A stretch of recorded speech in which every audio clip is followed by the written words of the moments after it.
Imagine this: a grown man, dressed in an expensive suit, stands at the edge of a jagged cliff in the Pacific Northwest, wind whipping through his hair as he pushes his own mother, confined to a wheelchair for 12 years, inches from a 300-foot drop into the crashing ocean below. She's begging, she's crying his name, and he doesn't even look back as the chair tips forward. But what he never counted on was the old German shepherd sitting quietly in the back of the car, watching everything. Hey, if that image just sent a chill down your spine, hit that subscribe button right now, because this channel is where the darkest family secrets come to meet justice, and you do not want to miss what happens next. His name was Ethan Caldwell, 34 years old, heir to a timber fortune that once belonged to the woman he just tried to erase. Everyone in the small coastal town of Willow Bay, Oregon, thought Ethan was the perfect son. He'd fly in from Seattle every few months, post photos hugging his paralyzed mom on Instagram, and tell reporters how he was taking care of her the way she took care of him. But behind closed doors, Margaret Caldwell had become an inconvenience, a drain on the inheritance he believed was already his. The nurses, the medical bills, the constant reminders of the car accident he caused when he was 19, the one that stole her legs, were eating away at the lifestyle he wanted. So he planned the perfect murder. A tragic accident on a remote cliffside trail. No witnesses, no security cameras, just a heartbroken son left behind.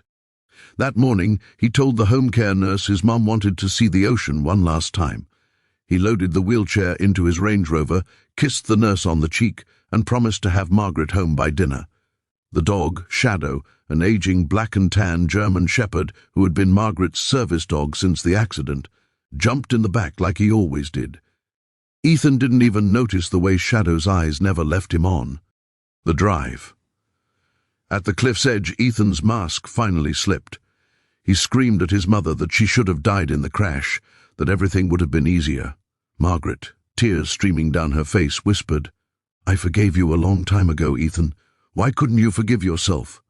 Those were the last words he let her speak.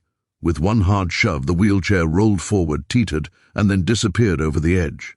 Ethan exhaled like a man who'd just dropped a heavy weight. He turned back toward the car, already rehearsing the 911 call he was about to make, when he froze. Shadow was no longer in the back seat. The dog was standing 20 feet away, low to the ground, teeth bared, a growl rolling out of his chest so deep it sounded like thunder trapped in a barrel. Ethan laughed at first, actually laughed, because what was an old dog going to do? He took one step toward the car, and Shadow launched.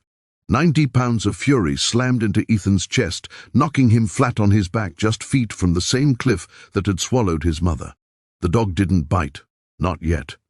He pinned Ethan down with paws on his shoulders and stared straight into his eyes, the same way he used to stare at strangers who got too close to Margaret's wheelchair. Ethan tried to shove him off, but Shadow was trained for this exact moment, protect her at all costs. Then came the twist no one saw coming. From below the cliff, a faint voice cried out, weak, broken, but alive. Margaret hadn't fallen all the way. The wheelchair had snagged on a rocky outcropping only 30 feet down, a narrow ledge hidden by overgrown salal bushes.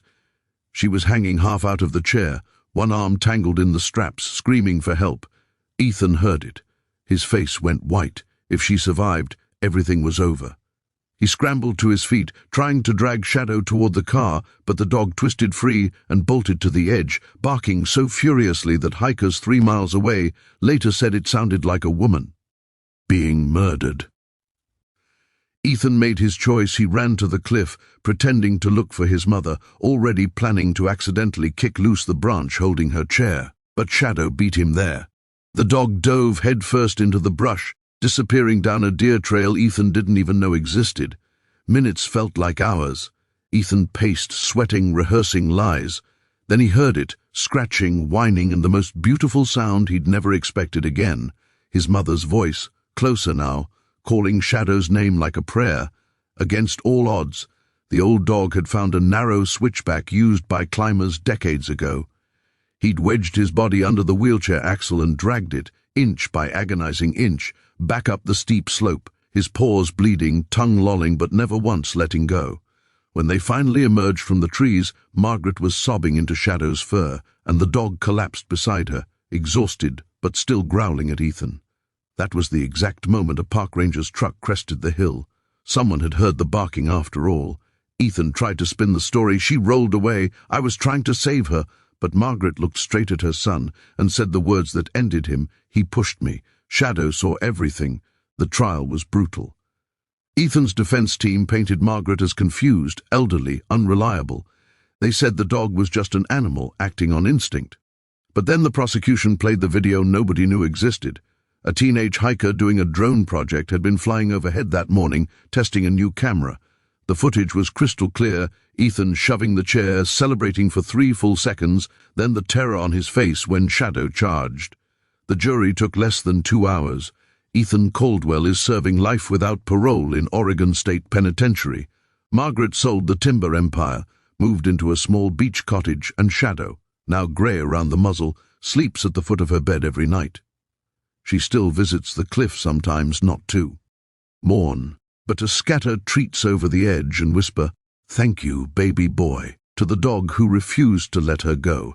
Sometimes blood doesn't mean family. Sometimes family is the one who drags you back from the edge when your own child pushes you over it. So tell me in the comments, from which part of the country or the world are you watching this video right now? I read every single one, and I can't wait to see where this story found you tonight.